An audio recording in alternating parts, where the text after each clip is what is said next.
Всем привет! Поздравляю всех с наступившей весной! Это вторая часть мультфильмов из детства наших родителей. Меня зовут Илья, и вы на канале «Хочу знать все». Поехали!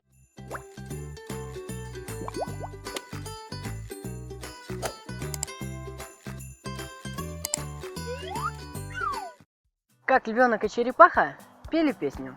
Советский музыкальный рисованный мультфильм по сказке Сергея Козлова. Сюжет данного мультфильма довольно-таки веселый.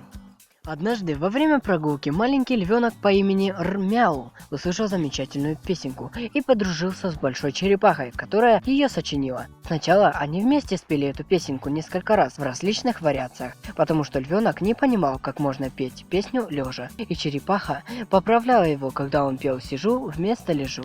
Затем черепаха покатала львенка Рмяу на себе. Когда совершенно стемнело, новоиспеченные друзья расстались, и черепаха пообещала львенку, что на следующий день она сочинит новую песню. А тут побежал в припрыжку домой, радостно напевая песенку и размышляя о том, как же все-таки можно спать с открытыми глазами и одновременно петь песню. Давай начнем сначала.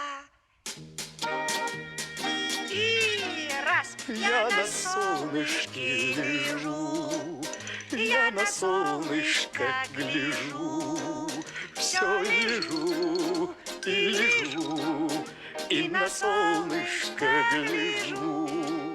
Кот Леопольд. Советский мультипликационный сериал про доброго кота Леопольда, который в многочисленных ситуациях донимает двое мышей-хулиганов. Рыжий кот Леопольд живет в доме номер 8/16, рядом с кафе и ателье по улице Мурлыкина.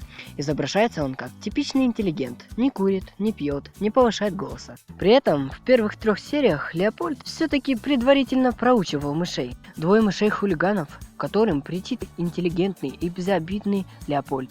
Они называют его, как правило, подлым трусом и постоянно ищут способ ему насолить, но при этом сами становятся жертвами своих выходок, и в конце каждой серии они раскаиваются в своих происках. Прости нас, Леопольд, мы больше не будем. Леопольдушка, прости нас, мы больше не будем. Ребята, давайте жить дружно. 38 попугаев. Цикл советских кукольных мультфильмов для детей. Цикл включает в себя 10 коротких мультфильмов о забавных приключениях 4 животных. Болтливой мартышки, скромного слоника, эксцентричного попугая и задумчивого удава. Сериал создан режиссером Иваном Увинцевым и художником Леонидом Шварцманом по сценарию известного детского писателя Григория Остера. Название происходит от первой серии, где длину удава измеряли в слонах, мартышках и попугаях. В большинстве серий животные решают какой-либо забавный парадокс, связанный с разными значениями понятий или игрой слов. Они физически передают привет, совершают закрытие и тому подобное. Под влиянием этого мультфильма попугаями в повседневной речи иронично называют какую-то либо безвременную величину или произвольную размерность, когда меряют на свой аршин. Крылатой фразой из серии стало также «не будем говорить кто», хотя это был слоненок. Не будем называть кто, хотя это был слоненок. Малыш и Карлсон. Советский рисованный мультипликационный фильм. Экранизация по мотивам первой части трилогии Астрид Линдгрен. Один из наиболее популярных мультфильмов режиссера Бориса Степанцева. Первое применение электрографии в советской мультипликации. 7-летний мальчик, младший ребенок в семье, скучает в одиночестве, когда к открытому окну его комнаты неожиданно подлетает человечек с пропеллером на спине и представляется: «Я Карлсон, который живет на крыше».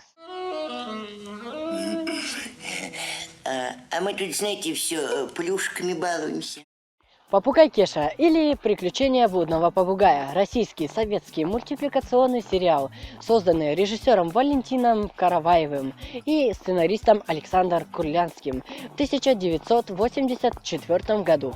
Мультипликационный сериал о приключениях попугая Кеши, героя нашего времени. Все действие сосредоточено в некоем абстрактном российском городе и его окрестностях. Кеша живет в квартире школьника Вовки, однако из-за своего вспыльчивого, заносчивого характера периодически сбегает на вольные хлеба и непременно попадает в неприятности. В конце концов, возвращаясь к Вовке с повинной, юмор сериала основан на эксцентричном поведении Кеши на узнаваемых реалиях. Внимание всем постам ГАИ! Задержать синие «Жигули». Будьте осторожны, преступник вооружен. Кеша, ты опять? А я что? Я ничего, я ничего. Это ему не слышно. На сегодня все, дорогие друзья. Подписывайтесь на нас в социальных сетях. Источники и ссылки на мультфильмы находятся в описании. Еще раз поздравляю вас с первыми днями весны. Всем удачи, пока!